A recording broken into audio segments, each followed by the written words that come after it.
बहन की लोरी बोला मुझे, ये मुझे बहन की लोरी बोला।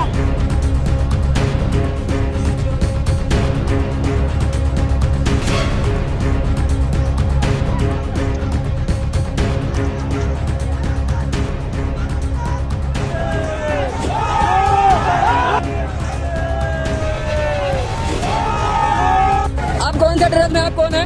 आप कौन है? फिर आपके हाथ में डंडा कैसे है? आपके हाथ में डंडा कैसे है? सर इनके हाथ में डंडा कैसे? ये कौन है? ये कौन है? सर आप कौन है? सर आप कौन है? हाँ बताइए आपको।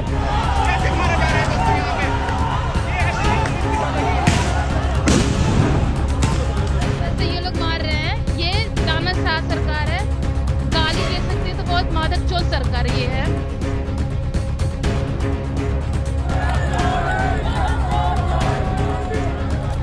लोकतंत्र में गुंडागर्दी नहीं चलेगी, अरे लोकतंत्र में मोदी शाही नहीं चलेगी, अरे लोकतंत्र में मोदी शाही नहीं चलेगी, पुलिस की बर्बरता का जवाब दो। साथियों नमस्कार, जय भीम, सत श्री अकाल, आदाब। मैं उमेश करुणा और आप देख रहे हैं बहुजन हलचल।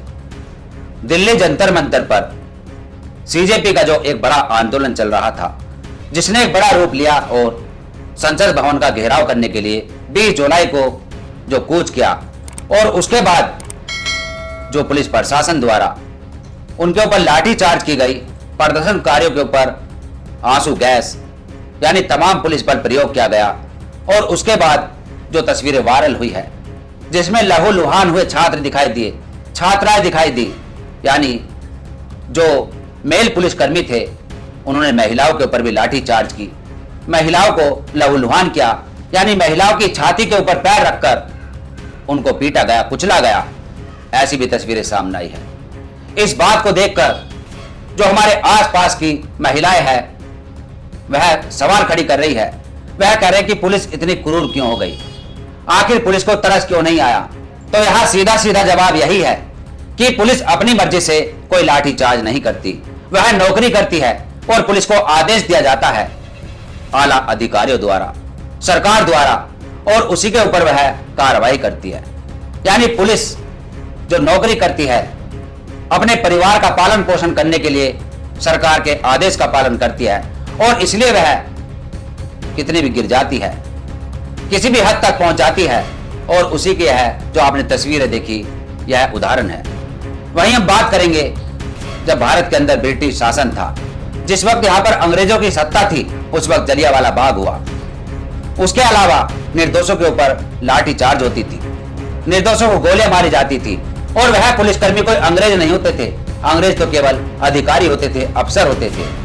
अंग्रेजी सरकार का आदेश होता था, अफसरों का फरमान होता था, और उसके बाद वह जो पुलिसकर्मी होते थे जो लाठी चार्ज करते थे, जो हमारे भारतीयों की जान लेते थे, वह हमारे भारतीय ही होते थे।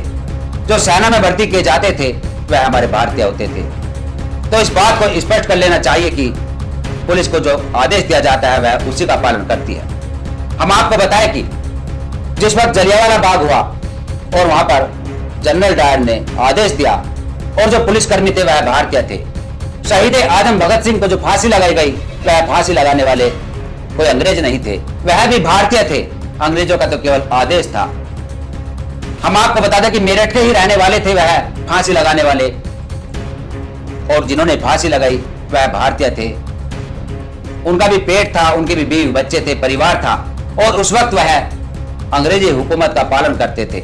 लेकिन जैसे जैसे वह जागरूक हुए, उनको पता चलने लगा कि हम जो गोलियां चलाते हैं अपने भारतीयों पर चलाते हैं केवल नौकरी के लिए, केवल परिवार पालने के लिए। और जब वह जागरूक हुए तो उन्होंने विद्रोह किया।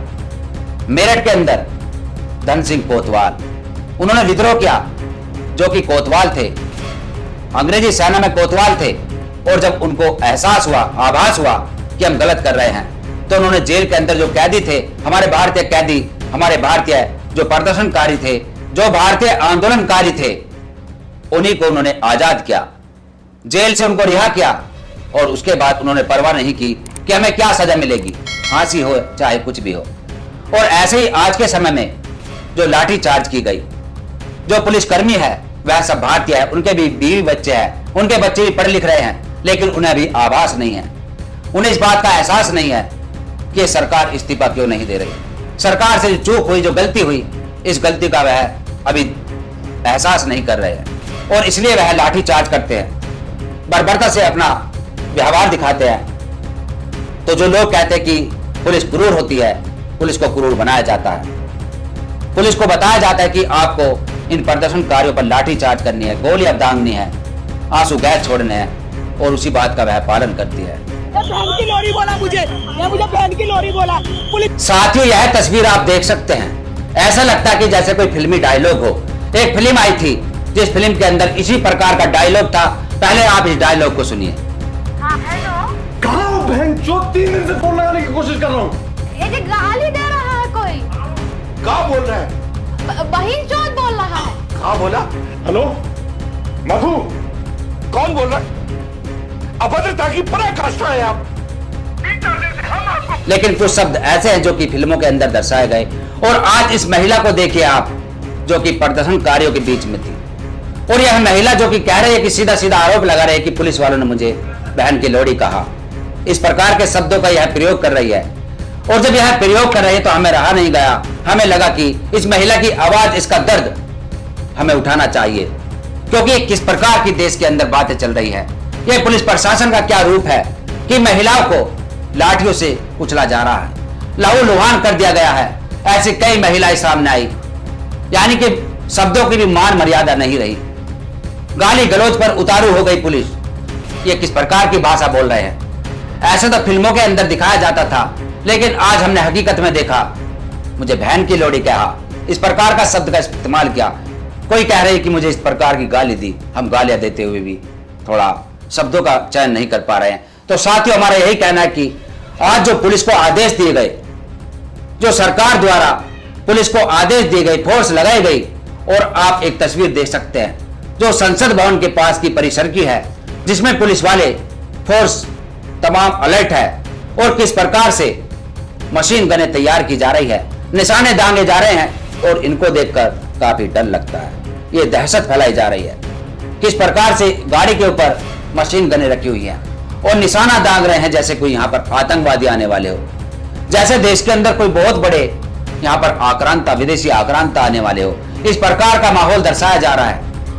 और वहीं अभिजीत दीपके ने एक आरोप लगाया कि कुछ ऐसी गाड़ियां थी, टूटी फूटी गाड़ियां, जिनके अंदर पत्थर लादे हुए थे, यानी पुलिस की तरफ से पत्थर फेंककर एक ऐसा माहौल बनाने की साजिश रही थी कि जिससे कि इन प्रदर्शनकारियों के ऊपर आरोप लग सके कि अलगाव फैला रहे हैं, कि उपद्रवी है। इस प्रकार का आरोप लगाने के लिए साजिशें भी रची गई कि अभिजीत दीपके ने आरोप लगाया। वहीं जो हमने महिलाओं की तस्वीरें दिखाई, ऐसी तस्वीरें सैकड़ों की तादाद में सोशल मीडिया पर वायरल हो रही है।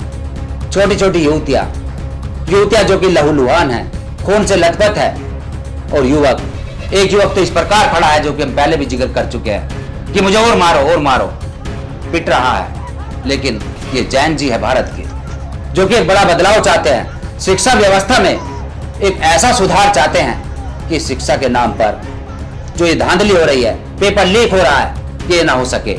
और देश की जो सरकार है, गूंगी बहरी सरकार, जिसके कान खुल सके, जिसके मुंह से आवाज निकल सके और हमारी बात सुन सके, इस प्रकार का माहौल बनाने का जो छात्रों ने संकल्प लिया है, पूरा देश खड़ा है इनके साथ। चाहे राजनीतिक दल हो, चाहे सामाजिक संगठन हो, सभी इनके साथ आज खड़े हुए दिखाई दिए। बॉलीवुड के एक्टर, साउथ के एक्टर प्रकाश राज, तमाम यहाँ पर कलाकार भी दिखाई दिए। यानी इतना बड़ा रूप लिया इस आंदोलन ने, कभी सोचा भी नहीं होगा कि इतना बड़ा रूप लेगा। 20 जुलाई याद रखा जाएगा। 20 जुलाई एक इतिहास में दर्ज हो जाएगा कि 20 जुलाई को भारत के प्रधानमंत्री माननीय नरेंद्र मोदी जी भी संसद भवन से सुरक्षा के घेरे में एक कायर की तरह भागते दिखाई दिए। और उन्होंने इस प्रकार का जो कभी सोचा भी नहीं होगा, कल्पना भी नहीं की होगी कि कहीं बांग्लादेश की तरह उनके ऊपर भी चढ़ाई ना हो जाए, कहीं उनको भी खींचकर संसद से बाहर निकालकर बांग्लादेश वालों की तरह जैन जी अपना आक्रोश न दिखा दे।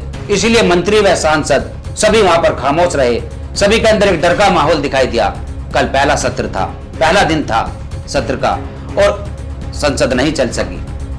सब खामोश थे, डरे हुए थे कि कहीं बांग्लादेश यहाँ पर उत्पन्न न हो जाए, बांग्लादेश की तरह तस्वीरें यहाँ पर दिखाई न दे जाए। और इसी डर की वजह से संसद भवन के जो मेन गेट थे, वह दरवाजे बंद करते हुए दिखाई दिए। तस्वीरें वायरल हुई।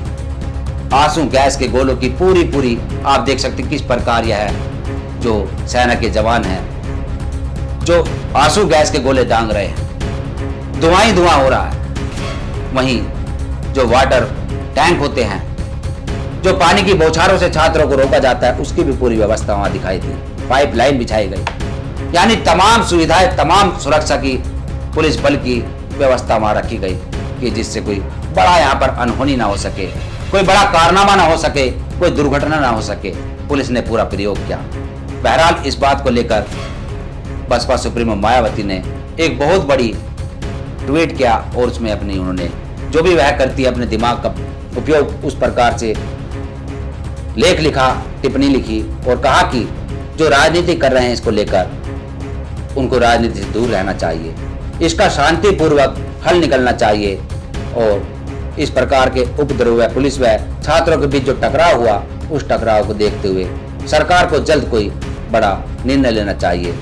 इस पूरे विश्लेषण पर आपका क्या कहना है, कमेंट्स में अपनी राय दें और देखते रहिए बहुजन हलचल। फिर मिलेंगे एक ऐसी खबर के साथ। जय भीम, जय भारत, धन्यवाद।